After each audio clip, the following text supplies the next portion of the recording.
L'Europe à la une tous les jours. Nous regardons ce qui fait la une chez nos voisins européens. Avec vous, Daniel Cohn-Bendit. Bonjour, Dani. Bonjour Maxime. Dani, aujourd'hui, vous regardez du côté de la République tchèque. Élection législative, aujourd'hui et demain. Le grand favori s'appelle Andrej Babiš.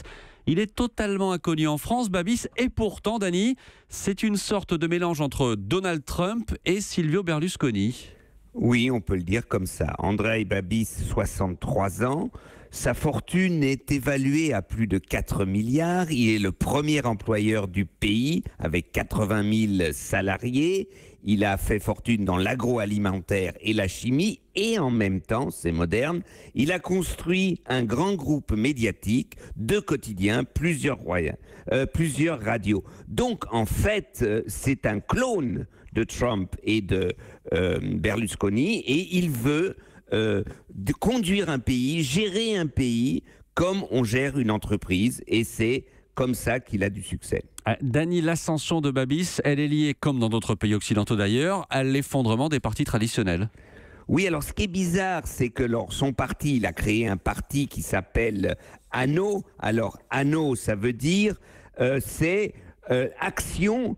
Attendez, action contre les partis qui n'arrivent plus à faire quoi que ce soit. Et ça veut dire oui aussi en tchèque. Eh bien, son parti, et il veut lutter contre la corruption. Mais lui-même est mis en examen pour avoir détourné plus de 1,6 million, disons, de subventions de l'Union européenne. Donc vous voyez que c'est vraiment Berlusconi. C'est-à-dire, c'est celui qui va nettoyer la place, et en même temps, il est lui-même complètement corrompu. Ça veut dire que les partis politiques traditionnels qui avaient énormément de difficultés à se recréer après le communisme, eh bien ces partis n'ont pas réussi à maintenir un lien avec la population qui aujourd'hui va un peu dans toutes les directions. Babiš au pouvoir, qu'est-ce que ça changerait pour l'Europe ?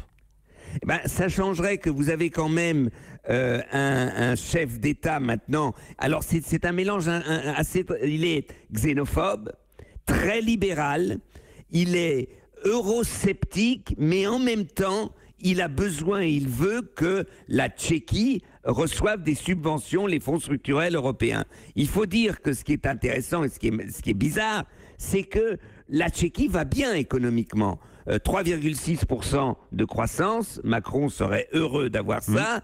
Le chômage est environ à 4%, et c'est donc, il a derrière lui la peur de ceux qui ont quelque chose de donner. Donc, il ne veut pas, il fait toute une campagne sur les réfugiés. Il y a 50 réfugiés. Vous m'avez bien compris. 50 réfugiés, et il est contre donc la répartition de réfugiés fait par l'Union européenne. Donc vous voyez, il joue sur tous les tableaux, et ça signifie bien que ça ne sera pas un copain d'Emmanuel Macron ni d'Angela Merkel, et que si on veut vraiment refonder l'Europe, ça va être difficile après l'élection autrichienne. Avec l'élection tchèque, eh ben, il y a du boulot sur la planche. L'Europe à la une en République tchèque aujourd'hui. Merci Dani Cohn-Bendit. À lundi. À lundi Maxime. Ciao ciao.